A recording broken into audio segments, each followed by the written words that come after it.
Faraday's law states that a changing magnetic field induces an electric field. More specifically, as shown in this equation, a change in the magnetic flux through a surface induces an electric field around the boundary of that surface.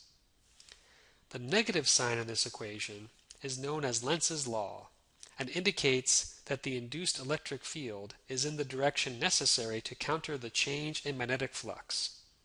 In other words, systems will always try to maintain a constant magnetic flux. The magnetic field passing through this surface is given by the equation shown. Since this magnetic field changes with time, the magnetic flux through the surface also changes with time. Therefore, an electric field will be induced around the boundary of the surface. We can calculate this electric field using Faraday's law. We begin by defining the surface and boundary for calculating the magnetic flux and induced electric field. In this case, the boundary will be a circle, and the path of the boundary will be counterclockwise. The flux through the circular area enclosed by the boundary can be determined using the equation for magnetic flux. Since the path is counterclockwise, the direction for the area vector of the path is out of the page. Curl the fingers of your right hand in the direction of the boundary path, and the thumb of your right hand will point in the direction of the area vector. Since the area vector and the magnetic field vector are in the same direction, their dot product is equal to the product of their magnitudes. Owing to the circular symmetry of the area of integration, we can use thin rings for the differential area dA. Substitution of this expression for dA and the expression for the magnetic field into the equation for magnetic flux gives us the following result. All of the rho independent terms can be taken outside of the integral. This integral is straightforward and gives us the following result. After a bit of simplification, we arrive at a final expression for the magnetic flux through the surface. Since this magnetic flux changes with time, an electric field will be induced around the boundary of the surface. Substitution of our expression for the magnetic flux through the surface into Faraday's law yields the following equation. After taking the derivative and applying the negative sign for Lenz's law, we are left with the following expression. We now argue, based upon the symmetry of the system, that the electric field will be constant at all points along the boundary of the surface. We can therefore remove the electric field from the integral around the surface. Let's further assume that the vectors E and ds point in the same direction. In other words, let's assume that the electric field is pointing counterclockwise at every point along the boundary of the surface. We can then use the following expression to determine the magnitude of the electric field. The integral is simply the circumference of the boundary and is given by 2 pi r. Substitution of this result gives us the following expression, from which we can readily solve for the magnitude of the electric field. Since the magnitude of the electric field is positive, the direction of the electric field is the same as the direction of the path of integration. Thus, the electric field points counterclockwise around the boundary. To illustrate this point further, let's consider what would have happened if we had chosen the path of the boundary to be clockwise. Then the direction of the magnetic field would be opposite the direction of the differential area vector, and their dot product would give us a minus sign. This additional minus sign would propagate throughout our calculation.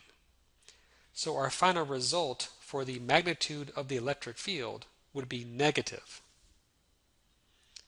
Since the magnitude of the electric field is negative, the direction of the electric field is opposite the direction of the path of integration.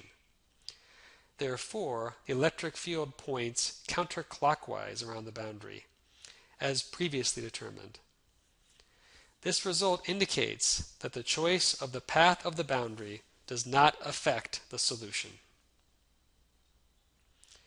We can also use a right-hand rule to determine the direction of the electric field induced by a change in magnetic flux around a surface. Recall that an electric field will induce an electric force on charged particles and can therefore cause an electric current. The direction of this induced electric current will be the same as the direction of the induced electric field. Furthermore, this induced electric current will cause a magnetic field, and this induced magnetic field will cause magnetic flux through the surface. According to Lenz's law, the direction of the induced magnetic flux will be opposite the direction of the change in the original magnetic flux that induced the electric field. We can use this methodology to determine the direction of the electric field even when there is no induced electric current. We just pretend an electric current is present and in the same direction as the induced electric field.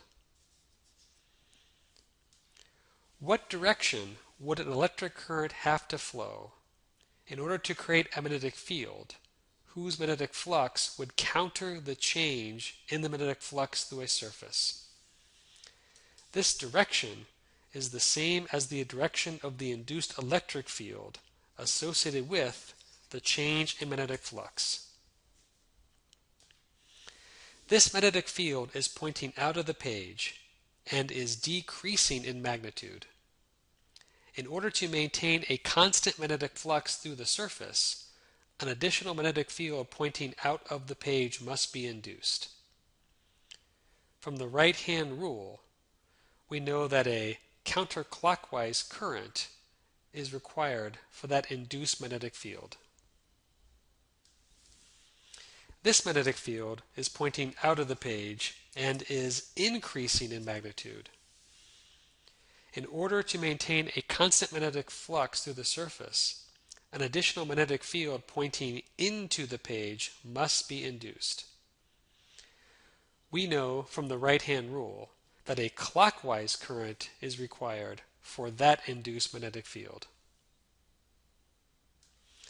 Therefore, we can determine the direction of the induced electric field using this same right-hand rule, even though there may not be an induced electric current present. The magnitude of this electric field is changing in time. Since this magnetic field points out of the page and is decreasing in magnitude, the induced electric field must be counterclockwise. This is consistent with what we determined analytically using Faraday's law.